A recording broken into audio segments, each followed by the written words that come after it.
Hello বন্ধুরা, সবাই কেমন আছেন? আশা করছি ভালো আছেন। তো বন্ধুরা, আমাদের এই ভিডিওটার লাস্টে একটা ইন্টারেস্টিং ভিডিও আছে।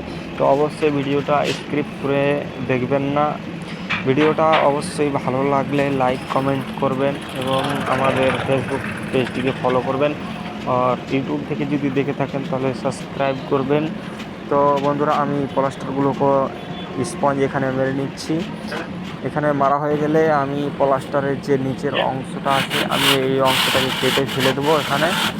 তো দেখতে থাকো আমি কিভাবে অংশটাকে কেটে ফেলে দিচ্ছি। ফার্স্টে আগে দাগ মেরে নিলাম, দাগ মারার পরে এখানে কুর্নি দিয়ে মানে নিচের অংশটা আমি কুর্নি দিয়ে কেটে ফেলে দেবো, ঠিক আছে। তারপরে আমি চলে যাব আরেকটি নতুন ওয়ালে। তো আপনারা দেখতে পাচ্ছেন। তো তারপরে আমি এই ওয়ালটিতে প্লাস্টার করব।